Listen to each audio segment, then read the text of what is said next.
महाराष्ट्रातील सर्व अभ्यास करत असलेल्या विद्यार्थ्यांचं, विद्यार्थिनींचं, भावांचं आणि बहिणींचं CSTA लॉन्चपॅडच्या यूट्यूब चॅनलमध्ये पुन्हा एकदा मी तुमचं मनापासून स्वागत करतो. तर आजचं सेशन खास कशासाठी आहे, तर एक तुम्हाला नवीन अपडेट आलेला आहे, तोही कशाच्या संदर्भामध्ये, तुमच्या परीक्षेच्या संदर्भामध्ये, आणि तो पण आहे आपल्या महापारेषणच्या परीक्षेसंदर्भात. आता नेमका या अपडेटमध्ये काय दिलेलं आहे ते आपण आजच्या सेशनमध्ये कव्हर करून घेऊ. याच्यापूर्वी ॲक्च्युली जो तुम्हाला अपडेट दिलेला आहे तो एक्झामिनेशन शेड्यूलबद्दल आहे. तुम्हाला मी पहिलेच सुचवलं होतं, याच्यापूर्वी जे लास्ट सेशन केलं होतं आपण तेव्हाच सांगितलं होतं की आपल्या घाईनी परीक्षा होणार नाही आहे. परीक्षा जसं लग्न असतं ना, लग्नाची एक पद्धत असते की बरोबर स्टेप बाय स्टेप असतं ना, आखरी लग्न लागतं, बरोबर आहे. सेम तशासारखं परीक्षेच्या पहिले ज्या स्टेपा चाललेल्या आहे, आणि मी हे सांगितलं होतं तुम्हाला की आपली आता स्टेप जवळजवळ आता बुकिंगवरती चाललेली आहे, म्हणजे बुकिंगपर्यंत आलेली आहे. आता लग्नाचा हॉल आता बुक करायचं फक्त बाकी आहे, हे मी ऑलरेडी सांगितलं होतं.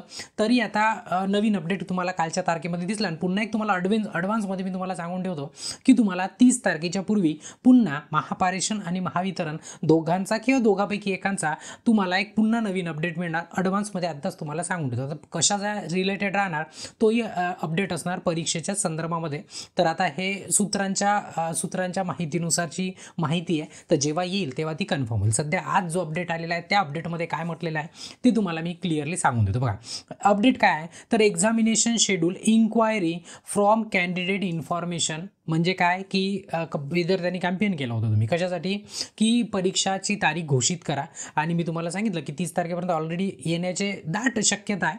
तरी पण कॅम्पेन झालं त्याच्यामध्ये. मग तुम्ही त्यांना विचारणी केली की आम्हाला परीक्षाचा शेड्यूल द्या, तर त्यांनी काय लिहिलं आहे आणि तुम्हाला काय त्याचा तुम्हाला रिप्लाय दिलेला आहे ते याच्यामध्ये तुम्हाला माहिती होईल. बघा रिक्रुटमेंट दिलेलं आहे. आता फालतूचं म्हणजे ज्याची गरज नाही ते वाचत नाही. ॲडव्हर्टाईज वगैरे केली होती ते सर्व झालं. एवढ्या पोस्ट आहे टोटल, म्हणजे 3 पासून जवळपास 10 पर्यंत. आता एवढ्या पोस्ट आहे आणि एवढ्या पोस्टची परीक्षा घ्यायची आहे का, एका पोस्टची परीक्षा आहे का, नाही पूर्ण पोस्टच्या परीक्षा घ्यायच्या आहे का, एकाला सोडून देईल एकाला गेलं असं करणार का, नाही. आता त्यांच्या हातामध्ये आहे कोणाची पहिले घेणार आणि कोणाची मागणं घेणार ते त्यांच्या हातामध्ये आहे, ते ठरवतील. ठीक आहे. तरी जर तुम्ही फॉर्मची संख्या जर बघतो म्हटलं आपण, तर फॉर्म सर्वात जास्ती जर फॉर्म आहे ते 4 नंबरच्या पोस्ट आणि 6 नंबरच्या पोस्टला सर्वात जास्त फॉर्म्स आलेले आहे आणि सर्वात जास्त मोठी वॅकन्सी पण आहे, जवळजवळ म्हणू शकतो. तर या दोन्हीकडे बरेचसे फॉर्म आहे, तर यांनाच फक्त मॅनेज करायला सेपरेट लागणार. मग बाकी जे पोस्ट आहे ते एका दिवशी पण 2 घेऊ शकते, पण तसे करत नाही. एका दिवशी त्यांनी एकच घेतात. जरी एक हप्ता मधामधातला एक जरी दिवस मिळाला तरी 5-6 दिवसामध्ये पूर्ण एक्झाम तुमच्या पलटवून लावू शकतात. पण ते त्यांच्या मनात असलं पाहिजे, त्यांनी ठरवलं पाहिजे की आता लग्न लावायचं आहे, तरच ते सर्व शक्य होईल. तर आता समोर काय लिहिलं आहे, महत्त्वाचा मुद्दा खाली आहे. या ॲडव्हर्टाईज होत्या त्याच्यामध्ये मुद्द्याचं काय, तर बघा पॉईंट नंबर 2 मध्ये लिहिले आहे की I had been mention in advertise जे ऑलरेडी तुम्हाला वरती सांगितलं आहे. Online test will be tentatively conducted in month of August September 2024. म्हणजे त्यांनी जेव्हा ॲडव्हर्टाईज काढली होती तेव्हा त्यामध्ये लिहिलं होतं की आम्ही परीक्षा घेणार ऑगस्ट आणि सप्टेंबरमध्ये टेंटेटिव्हली, म्हणजे एक अंदाजे तारीख दिली होती. ठीक आहे. आणि आता ऑगस्ट तर पलटलाच, आता आपण सप्टेंबर महिन्यामध्ये आलो, तोही अर्ध्यावट आपण म्हणजे जवळजवळ अर्ध्यावट आलेला आहोत. ठीक आहे. आणि आता बघा कोणता महिना येणार, आता बघायला सप्टेंबर ऑक्टोबर याच्यामध्ये, म्हणजे तुम्हाला मी सांगितलं याच्यापूर्वी वारंवार सांगतच असतो की 15 सप्टेंबर ते 15 ऑक्टोबरच्या मधामध्ये जे काही झालं ते झालं, नाही तर मग सरळ दिवाळीचे फटाके फुटल्यावरच आपला पेपर होईल, बरोबर आहे. तर दोन्ही गोष्टी लक्षात ठेवा. आणि दोघांच्या पण एक्झाम, आणि जसं आता बऱ्याच जणांचं म्हणणं असतं की पारेषणची एक्झाम पूर्वी होईल, नाही. पारेषणची एक्झाम जरी ॲडव्हर्टाईज पहिले आली असली तरी वितरणची पण परीक्षा पूर्वी होऊ शकते, म्हणजे पहिले होऊ शकते. मागोपाठ म्हणजे एका पाठोपाठ एकत्र तर घेणार नाही, कारण की पेपर घेणारे एकच आहे. पेपर ठीक आहे, वराती पण एकच आहे, म्हणजे ते वराडी लग्नाला जातात ते पण एकच आहे. लग्न लावणारा पण पंडित एकच आहे, बरोबर आहे. त्याच्यामुळे ते एकाच हॉलमध्ये एकाच ठिकाणी लग्न लागू शकत नाही, ते वेगळ्या दिवशी राहील. त्याच्याबद्दल तुम्ही निश्चिंतित राहा. समोर काय म्हटलं आहे, the work of conducting online test above post under process. मी तुम्हाला हे शब्दात सांगितलं होतं की आता आपली प्रोसेस एकदम तेजीने चाललेली आहे, असं मी तुम्हाला शब्दरूपी सांगितलं होतं, पण यांनी आता लिहून दिलं आहे. ठीक आहे. Under process in coordination with the third party recruitment agency. आता थर्ड पार्टी आपल्यासाठी कोणती झाली, IBPS, कारण की आपण फॉर्म IBPSने भरून घेतले, परीक्षा पण IBPSच घेणार आहे, बरोबर आहे. त्याच्यानंतर the examination schedule of online test for above post has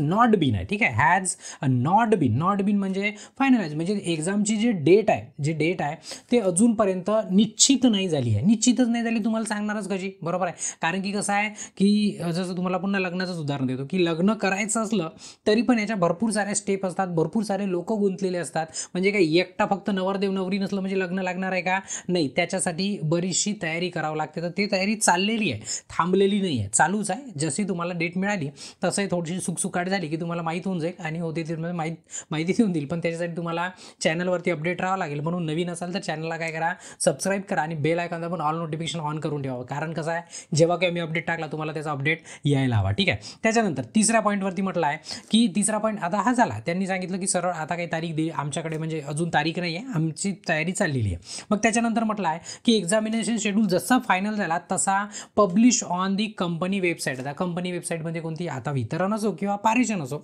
दोन्ही वेबसाईट वेगळ्या, दोन्ही कंपनीच्या वेबसाईट. आता बऱ्याच वेळा काय होतं, आता काही दिवसांअगोदर एक फेक न्यूज चालली होती की असिस्टंट इंजिनियरचा पेपर 29 सप्टेंबरला असं काहीतरी आलं होतं.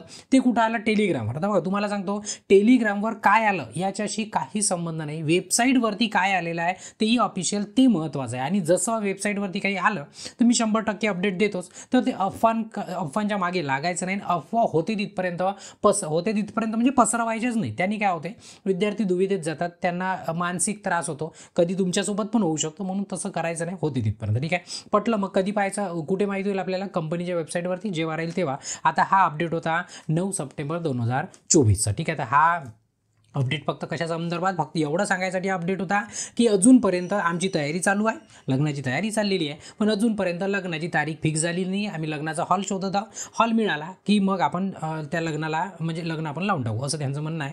तर असंच अपडेट पुन्हा तुम्हाला जर काही राहिला तर 100% मी तुमच्यासमोर घेऊन येईल. ठीक आहे. तर तोपर्यंत तुम्हाला काय करायचं आहे, नवीन असाल तर आठवणीने चॅनलला सबस्क्राईब करा आणि बेल आयकॉन दाबून ऑल नोटिफिकेशन ऑन करा. आणि व्हिडिओ आवडला असेल तर आठवणीने काय करा, लाईक करा. आणि तुमच्या मित्रांपर्यंत ज्यांना उत्सुकता आहे पेपरची त्यांच्यापर्यंत पण हा व्हिडिओ काय करा, शेअर करा. ठीक आहे. तिथे या व्हिडिओला थांबवतो आणि ब्रेक घेतो. बाकीचं याच्यानंतर सेशनला आपण काय करू, कंटिन्यू करू. तोपर्यंत ब्रेक घेतो. धन्यवाद.